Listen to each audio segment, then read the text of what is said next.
बंगाल को नहीं बनने दिया जाएगा यूपी मॉडल, योगी का मॉडल नहीं चलने दिया जाएगा। बंगाल में शुवेंदु के बुलडोजर पर ब्रेक लगाएगी ममता बनर्जी शुवेंदु के बुलडोजर को रोकने के लिए आज खुद पहुंच गई हाई कोर्ट।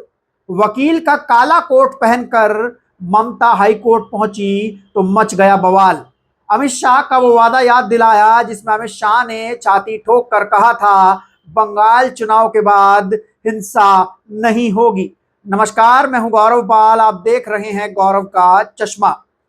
बंगाल चुनाव के बाद लगातार हो रही हिंसा के खिलाफ ममता बनर्जी ने बंगाल के हाई कोर्ट यानी कि कलकत्ता हाई कोर्ट में एक याचिका दायर की।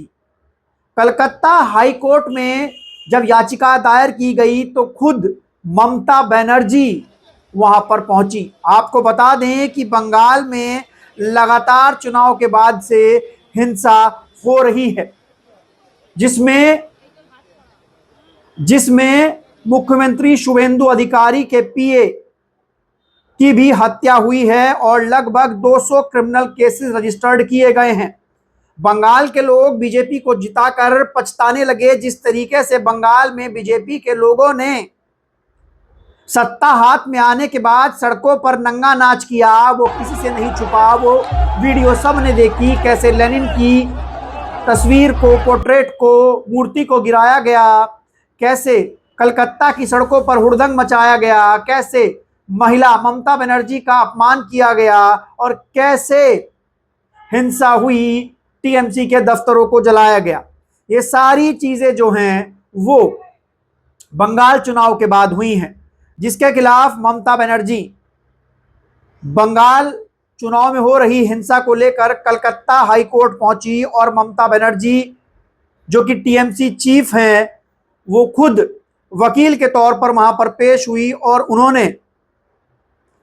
उन्होंने साफ तौर पर कह दिया कि बंगाल को बुलडोजर मॉडल नहीं बनने दिया जाएगा, बंगाल को बुलडोजर स्टेट नहीं बनने दिया जाएगा, बंगाल में कानून बुलडोजर से नहीं चलेगा, बंगाल में अदालत का, कानून का, संविधान का राज चलेगा। आपको बता दें कलकत्ता हाई कोर्ट के चीफ सुजय पाल के समक्ष ममता बनर्जी ने कहा कि मेरा आपसे निवेदन है कि आप बंगाल की जनता की रक्षा करें।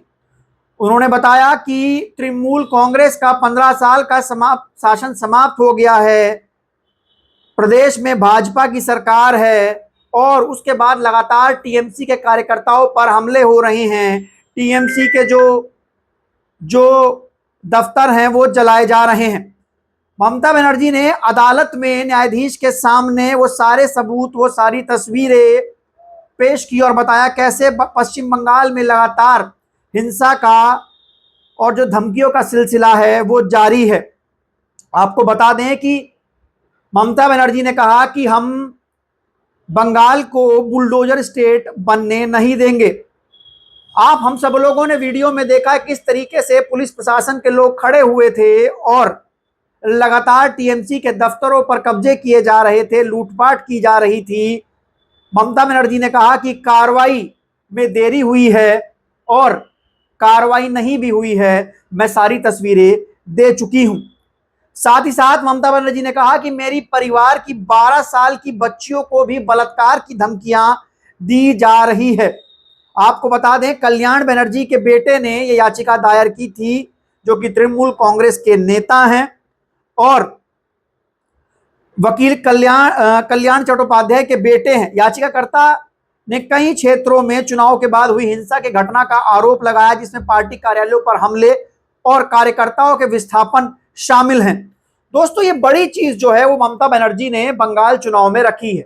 लेकिन बंगाल चुनाव में जिस तरीके से ज्ञानेश कुमार ने कहा था कि बंगाल में हमारी सबसे बड़ी जिम्मेदारी है कि चुनाव को हिंसा रहित करवाना है, चुनाव को बिना हिंसा के करवाना है, और ऐसे में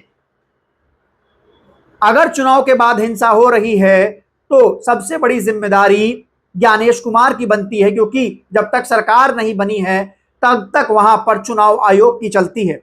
और ऐसे में क्या सिर्फ ज्ञानेश कुमार का काम भाजपा को संरक्षित करना था? क्या सिर्फ एसआईआर से वोट काटना था? क्या सिर्फ धांधली करवाना था? ये हिंसा रोकना, जिस तरीके से 234 क्रिमिनल केस हुए हैं, शुभेंदु अधिकारी के पीए की हत्या हुई है, क्या ये रोकना चुनाव आयोग का काम नहीं था?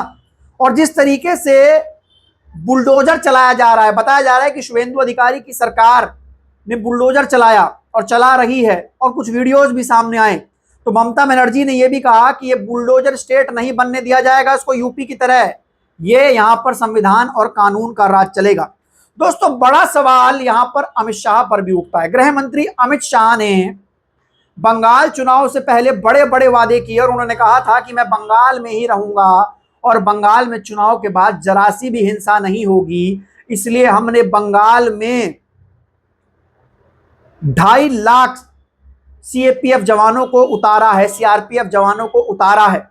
लेकिन जिस तरीके से तस्वीरें सामने आई, सीएपीएफ जवान, सीआरपीएफ जवान खड़े देखते रहे, उनको एक्शन लेने के लिए आदेश नहीं दिया गया, उनके हाथ बांध कर रख दिए गए और खुल्लम खुल्ला बीजेपी के कार्यकर्ता हाथों में भगवा झंडा लेकर जीत के जश्न में अंधे होकर सड़कों पर आगजनी, हिंसा, तोड़फोड़, टीएमसी के दफ्तरों को कब्जाना, ये सब काम करते रहे। तो ये सबसे बड़ा फेलियर अमित शाह की सेना का है। अमित शाह ने जो अपनी सेना को ऑर्डर नहीं दिए कि जो लोग हिंसा कर रहे हैं उन पर कार्रवाई हो। बड़ी बात यह है कि ममता बनर्जी आज खुद, वो भी एक वकील हैं, और वो खुद पेश हुई जाकर और उन्होंने कोर्ट में सारे सबूत रख दिए, तस्वीर दे दी और उन्होंने कोर्ट से कहा कि आप इसको रोकिए। जो बीजेपी के लोग खुलकर सड़कों पर उतरकर मनमानी कर रहे हैं, टीएमसी के दफ्तरों को कब्जा रहे हैं, हमारे लोगों को डरा रहे हैं, ममता बनर्जी के परिवार की 12-12 साल की बच्चियों को धमकियां मिल रही हैं बलात्कार की, ये बात खुद ममता बनर्जी ने कही है। उन सब पर आप कार्रवाई कीजिए जज साहब। बड़ी बात यह है दोस्तों कि जिस चीज के लिए बीजेपी टीएमसी को ब्लेम करती थी, जिस चीज के लिए बीजेपी टीएमसी को बोलती थी, जिस चीज के लिए बीजेपी कहती थी कि टीएमसी चुनाव के बाद हिंसा करती है, वही चीज बीजेपी के चुनाव जीतने के बाद हो रही है।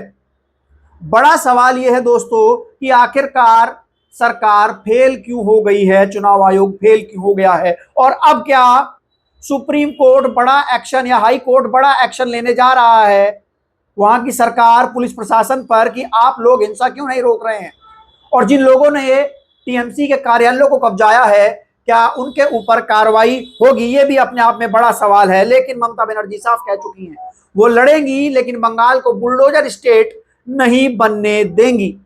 इस खबर पर आपकी क्या राय है, आप लोग कमेंट सेक्शन में लिखकर बता सकते हैं। तब तक के लिए चलते हैं, धन्यवाद, नमस्कार।